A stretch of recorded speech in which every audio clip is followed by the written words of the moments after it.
जनतेचा पैसा नागपूर महानगरपालिका कर स्वरूपात घेते आणि त्याच कर स्वरूपातला पैसा आपला पदाधिकारी असो किंवा अधिकारी असो ते मौज मस्ती करतात। त्यातलाच एक भाग म्हणून काहीच दिवसाआधी स्टेशनरी घोटाळा म्हणून एक झाला। त्या स्टेशनरी घोटाळ्यामध्ये कोण कोण सामील आहेत आणि त्यानंतर कुणाकुणाचा काय काय त्यामध्ये व्यवस्था होती, काय काय लोक त्यामध्ये सामील होते, या सर्व बाबतीत बोलायला आपल्याबरोबर आहे जम्मू आनंद सरांबद्दल बोलायचं म्हटलं तर नागपूर महानगरपालिकेतल्या कर्मचाऱ्याच्याच युनियन नाही तर सफाई कर्मचाऱ्यांच्या युनियनसुद्धा त्यांच्यासोबत त्यांनी अनेको वर्ष काम केलं आहे। सर, न्यूज नागपूरमध्ये आपलं स्वागत आहे। सर, काय सांगाल, हा स्टेशनरी घोटाळा किती मोठा आहे आणि कशी याची सुरुवात झाली आणि कोण कोण यामध्ये शामिल आहेत? देखिए, नागपुर महानगर पालिका में घोटाले कोई नई बात नहीं है। अतीत में भी कई घोटाले हुए हैं, लेकिन जो हाल में जो घोटाला सामने आया, जो स्टेशनरी घोटाले के नाम से जाना जाता है, ये अपने आप में अनोखा घोटाला है, क्योंकि एक पूरी समांतर व्यवस्था इस कॉरपोरेशन में काम कर रही थी। झूठे फाइल बनाए जा रहे थे, नकली सही मारी जा रही थी और सामान वितरित नहीं किया जा रहा था, लेकिन चेक बन रहे थे और चेक दे रहे थे। ये एक अजीबोगरीब घोटाला है और इस घोटाले में पदाधिकारी से लेके बड़े अधिकारी और कर्मचारी सब शामिल हैं। दुख की बात है कि 2 महीने हो गए, अब तक इस घोटाले में जो मुख्य किरदार है वो अभी भी जांच से बाहर है।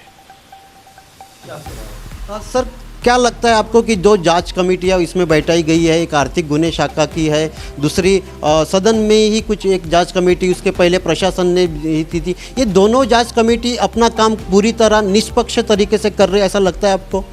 देखिए, सवाल सदन पे खड़ा है कि सदन को ये अधिकार था कि वो उन अधिकारियों के नाम, उन ठेकेदारों के नाम, उन कर्मचारियों के नाम को तय करती और पुलिस में शिकायत दर्ज करने का प्रस्ताव पारित करती, लेकिन सदन ने ऐसा नहीं किया। उलट एक कमेटी बना दी, जांच कमेटी। हम ये पूछना चाहते हैं कि आपने पुलिस में शिकायत करने का जो एक मार्ग था, आप करा सकते थे, वो आपने क्यों नहीं चुना और जांच कमेटी बनाने का मार्ग क्यों चुना? कहीं न कहीं पदाधिकारियों का इस पूरे घोटाले में शामिल होने की शंका जाहिर हो रही है और बढ़ रही है, और उनको बचाने के लिए ही सदन ने जो है कमेटी का मार्ग चुना है। सर, विपक्ष इसमें हम देख रहे हैं कि विपक्ष ने जिस तरह से ये घोटाले को सामने लाना चाहिए था उस तरह से सामने नहीं ला रही है, तो क्या लगता है आपको विपक्ष भी इसमें शामिल है? देखिए, ये बहुत दुख की बात है कि पूरा विपक्ष इस नागपुर महानगर पालिका में इस मुद्दे को लेकर सत्ता पक्ष के ऊपर टूट पड़ जाना चाहिए था, लेकिन उनकी क्या मजबूरी है मैं तो नहीं बता सकता।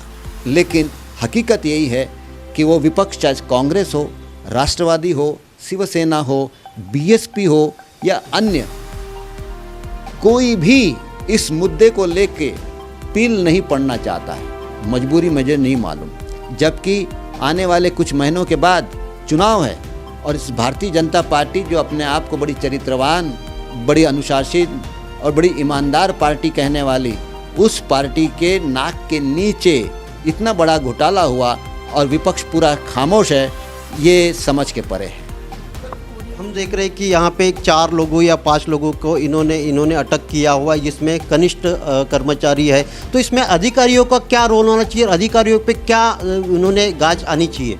देखिए, जब कोई संस्था में एक समांतर व्यवस्था कार्यरत हो और वो भी इतनी मजबूती के साथ हो, तो बिना बड़े अधिकारियों के आशीर्वाद से, बिना पदाधिकारियों के आशीर्वाद से इस प्रकार की समांतर व्यवस्था अस्तित्व में आ ही नहीं सकती है। इसलिए जिन जिन विभागों में ये स्टेशनरी घोटाले की आंच पहुंची है, उस विभाग के विभाग प्रमुख और पदाधिकारी शक के दायरे में हैं और उन्हीं को बचाने के लिए ये सारी कसरत चल रही है।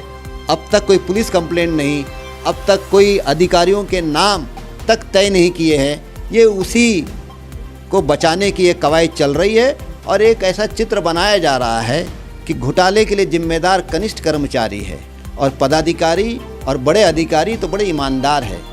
इस प्रकार का एक चित्र बनाने की कोशिश चल रही है। हमने देखा कि एक 57 लाख का चेक इसमें आया था, वो जिस अधिकारी ने लिया था वो अधिकारी भी इस शक के दायरे में, ऐसा आपको लगता है?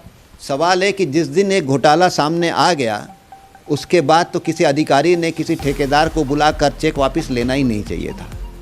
होना तो ये चाहिए था कि दूसरे दिन उस अधिकारी ने उस ठेकेदार को सीधा पुलिस में लेके जाना चाहिए था, लेकिन अधिकारी ने अपना चेहरा चमकाने के नाम पे, देखो मैं कितना कर्तव्य दक्ष हूँ और संस्था के आर्थिक हितों की कितनी मैं रक्षा कर रहा हूँ, मैंने बकायदा उस कंत्राटदार को फ़ोन करके बोला कि चेक वापस कर दो और उसने लाके दे दिया और मैंने तिजोरी में जमा कर दिया। उसी दिन वो अधिकारी शक के घेरे में है। क्या नाम है उनका?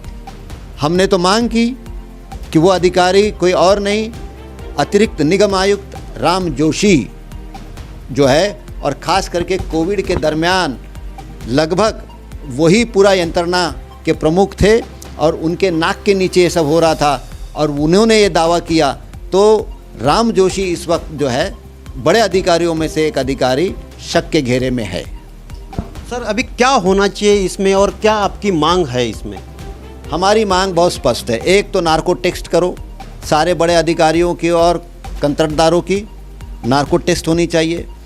दूसरा कि सदन में एक साफ साफ प्रस्ताव पारित करना चाहिए कि कितने वो अधिकारी है या कर्मचारी है जो सदन को लगता है कि उसमें शामिल है, उनके खिलाफ बाकायदा पुलिस में शिकायत दर्ज होनी चाहिए।